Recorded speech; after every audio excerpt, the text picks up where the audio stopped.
Glad you're here. We're live at Rudy's this week on the Circle in Waco, and great crowd here.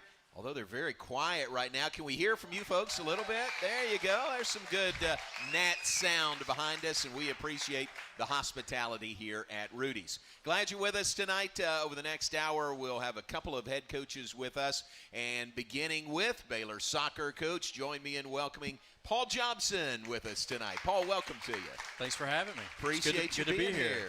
Thanks for bringing the crew tonight. Brought the crew, and we missed our Rudy's portions over COVID and everything, so it's good to kind of get our fix here. So it's been good. a while, hasn't it, since has. we've been able to be here. It's been great. Glad you're here. Appreciate it. Unfortunately, so when I made up the schedule, this would have been a show leading into the NCAA tournament. Unfortunately, the best laid plans of mice and men sometimes don't work out. Yeah, it was a good idea, definitely. And I wish it had worked out that way, but it didn't. So we're into working on preparing for the next season. So your season has come to an end, but we can wrap it up. There's plenty to talk about. Yeah. And, man, y'all did some good things this year. You really did, and I was really pulling for you that it was enough good things to be in the NCAA tournament. Yeah, well, first of all, I'm glad to hear you were pulling for us because I just assumed that you were. Well, yeah, so I'm glad you said that. As if I had to say that. Yeah, exactly. But, yeah, I mean, the season had some great highs, and we beat some really, really good teams. At the end of the day, there were a couple of losses towards the end of the season that kind of took us out of contention for the NCAA tournament. But we were in it up to the end. Some other teams just had a little bit better resume than we did. But those are things that we need to be able to take care of on our own through the season. And but we had enough quality wins. We just had a couple of losses that just weren't quite up to par. Yeah. So we had some great things. Had some young players come in, do some great things for us this season. And there's a lot of excitement because there's a lot of good players returning. Now we lose some quality players, have a lot of experience, but we've got a lot of quality coming back too. Good.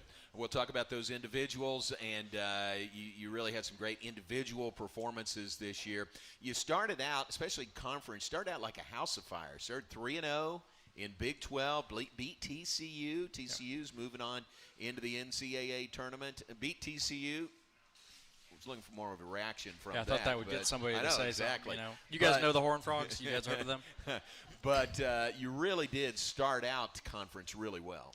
Well, when we were entering into conference play, we're looking at our schedule going, okay, we've got the reigning Big 12 champions, and then we've got the number 2 team preseason in Oklahoma State, and we went on the road and beat both of them. Started off really, really hot, and probably one of the only blemishes to TCU's record this year, especially in conference play. So we started off really, really hot, did really, really well, and kind of maybe surprised ourselves a little bit. And really, even though we'd had some quality wins prior to that in non-conference, the true test is always conference because everything you're doing is to prepare yourself for conference play so that you can put your best foot forward because you want to win a conference championship. And I thought we prepared ourselves really, really well. Hit those first 2 games, we're like, okay, we're going to be okay. Yeah. And for the most part, we were. We did finish 3rd in the conference, so it wasn't that we had a bad conference season. But at the end of the day, our conference just wasn't as strong as it's been in the past either. So those wins in conference that we did have weren't quite enough to get us in. Yeah, did you go back and do the math, or maybe you know off the top of your head, a team that finished 3rd in the league in the Big 12 like you did, how long has it been since a third-place team didn't make the NCAA tournament? It's been a long time. Yeah, I think this is probably the lowest number of Big 12 teams we've had in the tournament in a long time, and I think the last was 3, so that would be the third-place team. So it's been a long time for sure, and we're obviously disappointed as a team. We're disappointed as a conference, but those are things that we'll talk about.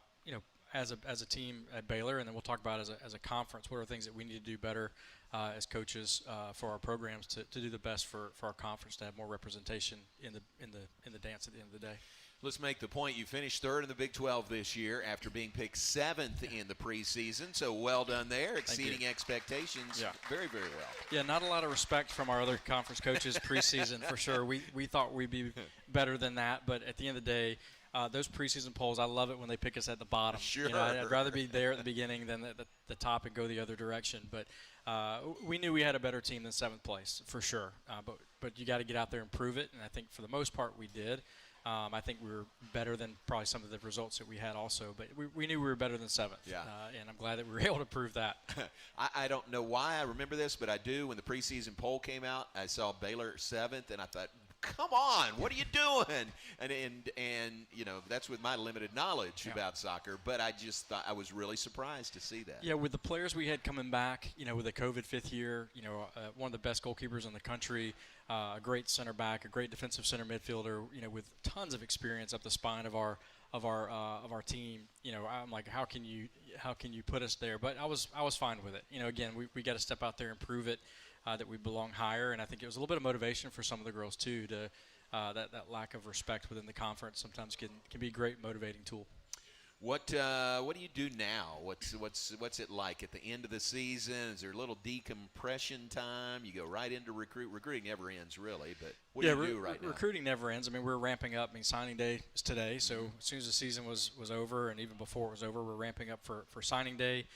You know, Matt and Chuck, my assistants, leave tomorrow to go out to San Diego. Poor guys, but they're going to San Diego to recruit for 4 days. So recruiting really starts to pick up at this point, and managing our players. You know, as I say, the grind never stops. Right. We have some players that we have to turn down a little bit because they need to rest their bodies and get some injuries rehabbed. And then we've got some that maybe didn't play a ton that can take this opportunity to get better. Yeah. So those are the things we're doing, meeting with players. You know, trying to plan as a staff, you know, where we want to go from here in the months we have ahead of us to get prepared best we can for the next fall. Gotcha. Do you have any breaking news? Do you have any signees you want to announce on the show tonight? You know what? Katie's here. Maybe I'll check with her during a break because Okay. I haven't seen the latest of who actually has put all their It's got to paperwork be. in. We want to make sure it's Yeah, official. I got to make sure I'm not going to slip let up you. here. Yeah, I'm not going to let you. But I can tell you we're really excited Good. about the crew that we're signing today, and a few more that won't sign today that we will sign, you know, during the signing period. A lot of excitement around that group that we've got coming in.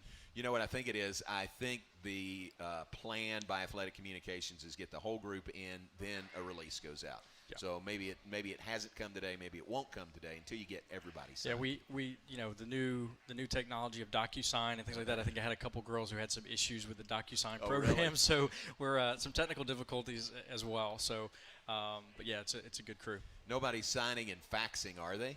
I don't believe that there's I don't know. There might be a fax machine over there in the sports information department or over in compliance. I don't know. I but, hope not. I've not seen a fax machine in a long time. Right. I think we're past that just a little bit. There's some better options. Yeah. All right, we're off and running on the Baylor Coaches Show tonight live from Rudy's. Coach Paul Jobson is with us, Baylor Soccer coach. Hey, we're glad you're with us here at Rudy's. If you're watching, if you're listening, we appreciate it. We've got some good questions from the audience for you. Ask the coach questions, and we'll get to some of those when we come back. Plenty more to come live from Rudy's Real Texas Barbecue. We'll take a break and be right back.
On the Baylor Coaches Show live from Rudy's this evening, Rudy's Real Texas Barbecue. We appreciate our hosts here at Rudy's. Coach Paul Chobson, our leadoff hitter, our Baylor Soccer coach. And Paul, we like to do First Place Foods Ask the Coach questions. It's brought to you by First Place Foods. That's a darn good pickle. And we are overflowing with questions from the audience tonight. So I guess a lot of people want to know.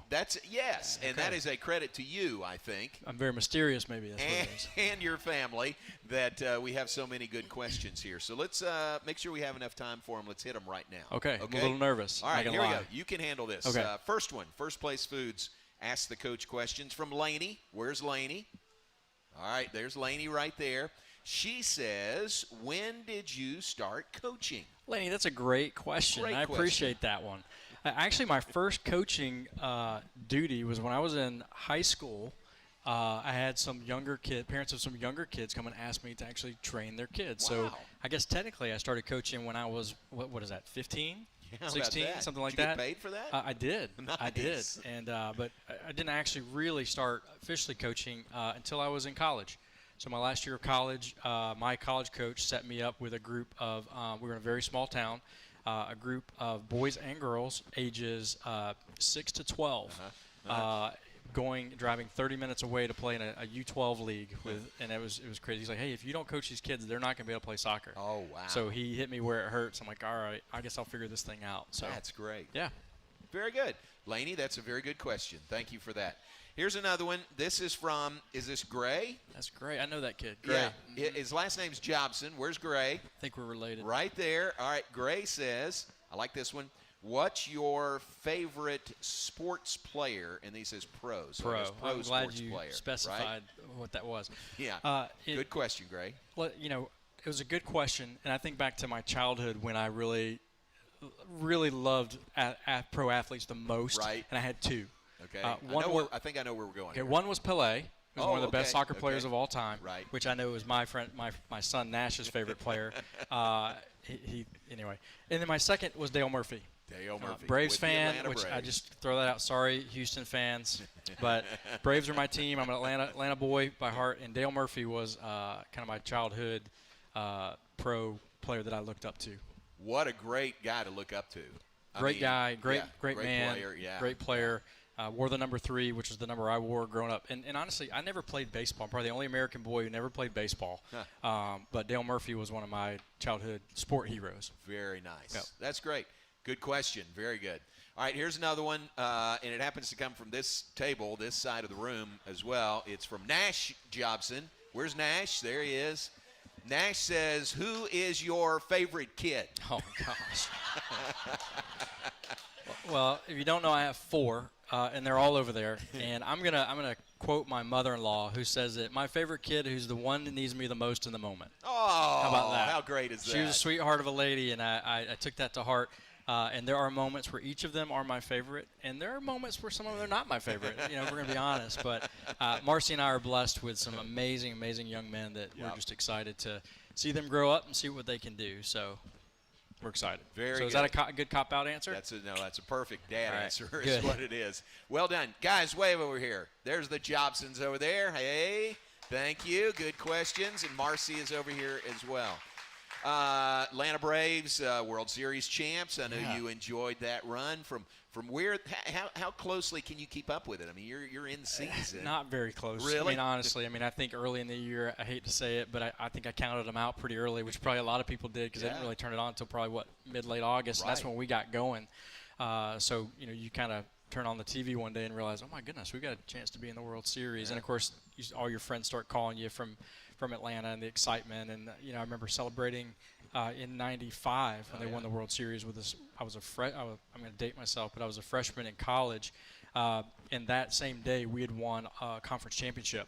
So that night, we celebrated a conference championship, and most of my teammates were from the Atlanta area, and we celebrated a Braves World Series championship that same night. So that night, my teammates are texting me about, hey, we should have won a conference championship tonight too, but we're a little bit too old for that. That is great. What school was that? Presbyterian College in Clinton, South Carolina. Yeah, very cool. Major metropolis area, Clinton, South Carolina. Very good. Yeah. Yes. And Felicia Mulkey was here a few weeks ago, and she tells a similar story. She remembers going downtown and celebrating in Atlanta with the '95 World Series championship. Well, I didn't know that she did that, but I always knew I liked Felicia Mulkey. Now I like her more than I know that she celebrated a Braves championship. Braves fan. Absolutely. We do some tomahawk chop together. Very cool. Very cool. All right, good questions. Thanks to everyone. First Place Foods. Ask the coach. That's a darn good pickle. Let's do this. Let's take a break here, and when we come back, we'll talk about your team from this year, because there really were some highlight moments, some really great performances, and you got a great class that you're going to have to say goodbye to. Yeah. Can't get another year out of them, can you? We're trying to get as much as we can out of them, but I think we're done with them. Okay, but let's talk about that when we come back. So we'll take a break. You're listening and tuned in to the Baylor Coaches Show live from Rudy's with Coach Paul Jobson, Baylor Soccer head coach, and we'll be back with more right after this.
And you're back with us on the Baylor Coaches Show live from Rudy's this evening. Thanks again to Rudy's Real Texas Barbecue.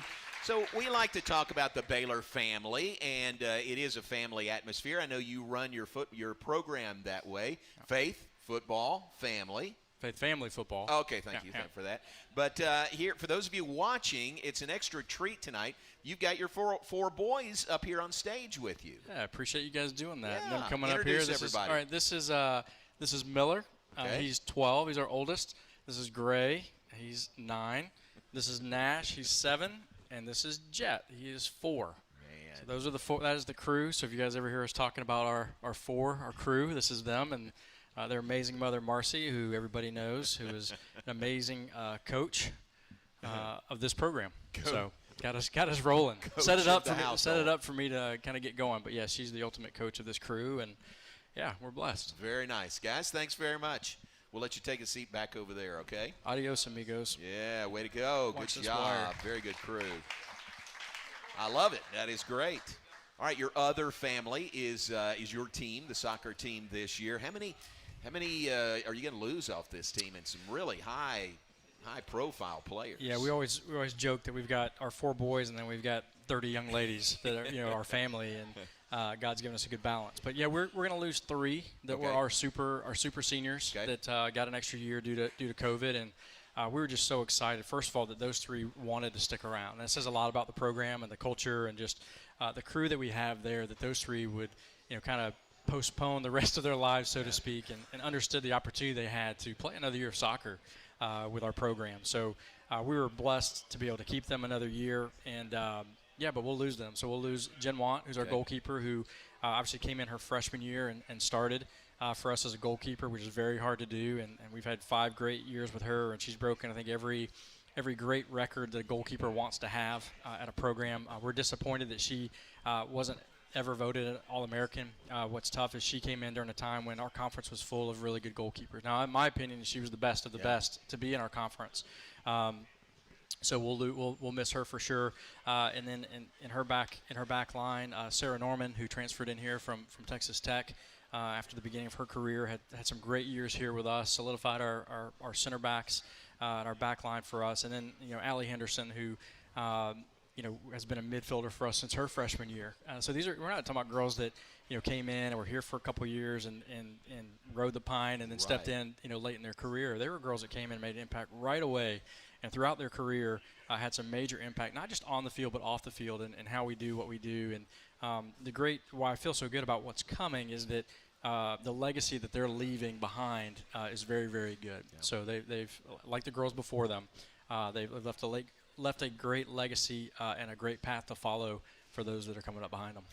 So Jen Want 3 times this year Goalkeeper of the Week in the Big 12 Conference, and you spoke to how tough that is to be recognized in this league. She leaves as the winningest goalkeeper and the most shutouts in school history. I mean, she has really left her mark. Yeah, I mean, those are great accolades. I mean, the accolade you never want as a goalkeeper is the one that made the most saves. I mean, you're being just bombarded with shots. And we've always said that we're a defense-first oriented type program, but our goalkeeper, when called upon, is probably going to have to make some big saves. So the saves that Jen had to make were big saves. And to have a shutout in our the shutouts that she had in our league and just in the the top of women's Division I soccer is amazing, because for her to do that, she's keeping some big-time shots out of the goal. So we always say, when she has to do something, she's always up for the task.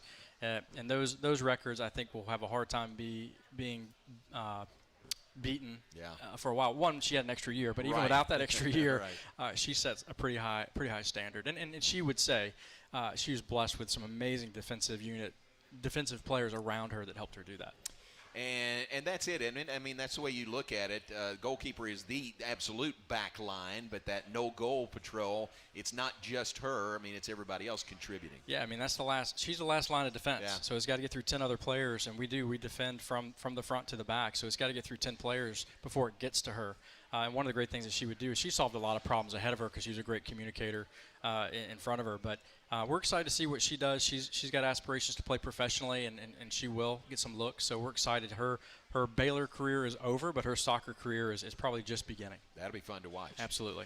All right, how about Sarah Norman? She was recognized at one point this year as the Defensive Player of the Week. She had an outstanding, not just season, but career here. She did, and again, she transferred from Texas Tech and was a kid that actually was at Baylor for a year before she stepped on the team. And she's got a great story in that she's like, hey, I'd love to come play. And I said, well, come out in the spring and try out. And she came in and proved that she belonged, and obviously with the amount of minutes that she played while she was here at Baylor and what she did and the recognition she got, I think that our back line, along with Kaylee Abels, who's a local Waco kid who we were blessed to have and still will have at least another year with us. They're unsung heroes sometimes because we have such a great defensive unit. Sometimes they don't get recognition. So when Sarah Norman or Kaylee Abels or any of our backs get some recognition, it's a team award, but it's nice that they can get that recognition. You mentioned Allie Henderson. Now Allie Henderson Ashkenos, married to a former baseball player here. But she holds the top spot in games played in her career with 100 games played, which kind of boggles the mind to think that it's that many, and 99 starts. Yeah. Those may be a couple of records that those are some records that, again, that extra year helps. Right. But when you're starting and you're playing from your freshman year, that's a big deal. And I would even say, with her career, she followed in the footsteps of Julie James, who's an incredible player for us, and played alongside her freshman year and learned a lot and developed a lot under her. And she's kind of left the same legacy for the players who have been playing around her the last couple of years. So some pretty amazing players that were leaving, but in the way that they played and the way that they led, they're not fully leaving. There's a piece of them that remains behind, and the girls that it's now on the girls that are still here to kind of pick up with that and run with it, and hopefully do better than we've done. I know that's what they would want when they leave, is that the girls that are still here to pick up where they left off and improve and raise the game even more. Well, best of luck to them. Three of your all-time greats here at Baylor, and they are moving on. End of the year, all Big 12 second team honors for Kaylee Abels and Taylor Moon, and that's great recognition for their seasons. Yeah, for sure. You know, we were a little bit disappointed, to be honest, to finish third in the conference and only have two award winners and on the second team. When I feel like we got one of the better goalkeepers, and then some other players on our program.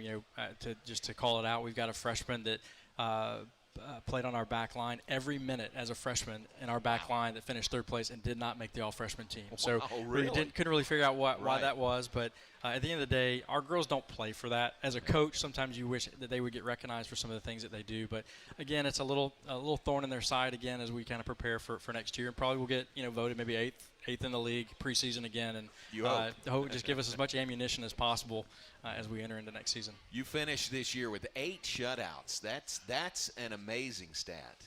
Yeah, and it's credit to our girls and how hard they play and how hard they fight, and it's a piece of what we do and what is really ingrained into us as a mentality of how we play. And it's we call it over my dead body defense. And to be honest, early in the season we had some issues through our midfield where we felt like we were being overrun a bit. And credit to the girls, just got back at it and trained every week to get better. And by the end of the year, we couldn't have been any better through the midfield defensively than we were at the end of the year. So it's great to have a team that has some success early and just continues to train and grind, because we know we're not where we want to be totally, and continue to improve through the season. So you lose the 3 super seniors, but that's a good group you've got coming back next year. You got to be excited about that. We really are, and we're going to add in a good freshman class and maybe a transfer here or there to really shore some things up. But we've got from a goalkeeper position, we brought in a grad transfer this year from Georgetown. She has some Elite 8 experience as well, Alyssa. So we're excited for her to have an opportunity between the pipes for us as Jen leaves. So we feel like we're in a good place there. And just the amount of minutes that are coming back for our crew and the experience that we have coming back with some of our young players. Remembering that our current sophomores were freshmen during COVID. They've got everybody's got an extra year, but they're coming into what will technically be a COVID sophomore year with so much experience and a lot of leadership qualities within the program that we're excited to really start tapping into this spring. With the extra year COVID factored in, has recruiting been, how different has that made recruiting and your locker room and all of that? The recruiting aspect of it is crazy because, right before COVID, we're getting to the point where we're about to start making some offers, and COVID hit, and I think wisely and maybe a push from the Lord to say, hey, push on the brakes a little bit. We don't know what's coming. And I'm glad that we did, because with the NCAA allowing us to keep players, our scholarship dollars went down very quickly. Right. And to be able to keep those veterans was very, very important to the success of our program. And I think we're in a really good place where we were able to pick up after COVID. We still were able to get some really, really quality players. And the kids that did the things they needed to during COVID are shining now. Had we committed to maybe some players before COVID and committed them to scholarships, some of those kids we've gone back and watched and said, okay, we kind of dodged a bullet. So I think we handled that the right way, and I'm pumped that we were guided to do that. Yeah. But yeah, it has changed, the financial situation for scholarships, and there are going to be a lot of really, really good players that didn't maybe get the opportunity they thought they wanted, and I think that's also going to lead to more kids in the portal down the road and transfer opportunities, which I'm not a big fan of that, but it's an opportunity we have to get maybe some kids with some experience into our program maybe this year and maybe years moving forward. Do you have to dip your toe in that portal, whether you want to or not? I think it's wise to look at it. It's wise to see what's there, because we're such a unique university that obviously we're going to get the right kind of people here that can help us not only as a soccer program, but can also fill in our culture the way that we want it to be run. So we can be picky with the portal. So it's good to kind of have your finger on it and figure out what's there. And if there's an opportunity to bring, like Alyssa is one of those from this last year that we're like, man, if we can get her in, she's going to set us up pretty well when Jen leaves to have at least a year of eligibility to compete for a starting spot. So if we can find players like that are coming from great programs with great experience and great success, they're only going to make us better. Very good. Well, appreciate you being here tonight. Thanks for having me. And thanks for bringing the whole crew this evening. You all were great tonight. And enjoy the off season a little bit. I know it's right into recruiting. But thanks for being here, and we'll visit again soon. Thanks for having us, Jamie. All right, Appreciate Paul Jobson, Baylor Soccer coach, here with us tonight. Bottom of the hour, we'll switch gears. Dave Veranda joins us when we come back, talking Baylor, the other Baylor football. We'll talk football when we come back. We're live at Rudy's, and we'll be right back after this.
Southwest Sports Medicine and Orthopedics Health Tip of the Week. Staying home is one of the best ways to stay well and reduce the spread of COVID-19.